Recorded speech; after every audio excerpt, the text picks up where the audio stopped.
পাকিস্তানের প্রধানমন্ত্রী তার অ্যাডভোকেট হয়ে মুখ্যমন্ত্রী কথা বলছিলেন।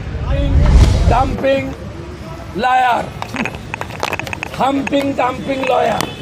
আমার বাম পাশে হেডমাস্টার আছেন দীপক বর্মন। খালা বলতে পারেন, বুবু বলতে পারেন, আপা বলতে পারেন, ফুফা বলতে পারেন। পুরো ব্যাটিং করে গেছেন পাকিস্তানের হয়ে।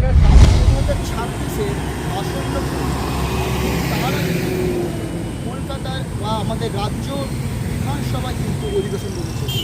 আলোচনা হচ্ছে সিন্দুর অপারেশন থেকে শুরু করে রাজ্যের নিম্নস্তরীয় অনেক বিষয়। সেখানে কিন্তু আছেন রাজ্যের মুখ্যমন্ত্রী সহ বিরোধী দলনেতা বা দলনেতা। এই বিষয়ে শুভেন্দু অধিকারী এবং বিরোধী নেত্রী অগ্নিমিত্রা পাল কি বললেন চলুন শুনে নেব। মহিলা বিধায়কে অগ্নিমিত্রা পালকে তার পরিবার তার ব্যক্তিগত জীবন নিয়ে আক্রমণ করেছেন। অত্যন্ত কুরুচিকর, নিম্নরুচি। আমরা অনেকবারই বলেছি যে কালীঘাটের নালার নর্দমার পাশে থেকে এনার আচার আচরণ, মুখের ভাষা নর্দমার মতোই হয়েছে। আমরা উঠে দাঁড়িয়ে ছি মমতা, ছি মমতা, ছি মমতা উনার সামনে করেছি। এবং বিশেষ করে ভারতীয় নাগরিক হিসেবে পাকিস্তানকে যেভাবে উনি আজকে প্রশংসায় ভরিয়ে দিয়েছেন, বলছে রাশিয়াও ভাইস চেয়ারম্যান, পাকিস্তানও ভাইস চেয়ারম্যান। IMF এর ঋণ, ADBI ঋণ যেভাবে প্রশংসা করেছেন, এত প্রশংসা শাহবাজ শরীফকে তার দেশের লোক করেছে বলে আমাদের অন্তত জানা নেই। IMF এর ঋণ পেয়েছে, এশিয়ান ডেভেলপমেন্ট ব্যাংকের ঋণ পেয়েছে।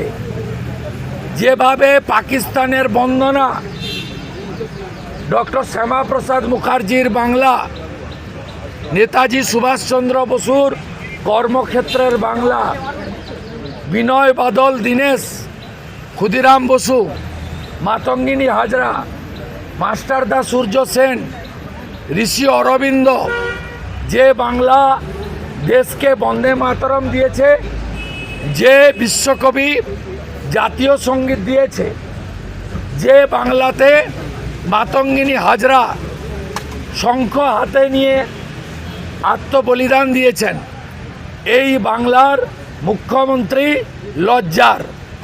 তিনি আমাকে যা বলেছেন ঠিক আছে, নতুন ইংরেজি আমি humping dumping liar, humping dumping lawyer. আমার বাম পাশে হেডমাস্টার আছেন দীপক বর্মন, এটা কৃতি স্কুলে।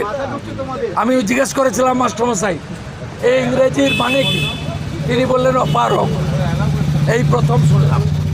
ধন্যবাদ জানিয়ে পাহেলগাম ইনসিডেন্টের ঘোরতর নিন্দা জানিয়ে শোক প্রস্তাব করে যে রেজুলেশন এসেছিল, তার উপরে তৃণমূলের কোম্পানির মালিক আমার কাছে 1956 ভোটে হারা, তিনি যে কাণ্ডটা করে গেছেন, এটা বাংলা বাঙালির লজ্জা।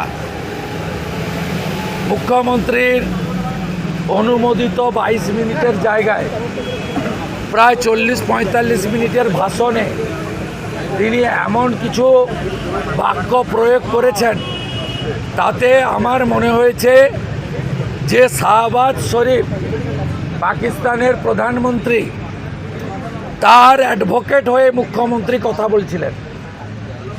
আমি কয়েকটা লাইন উল্লেখ করব।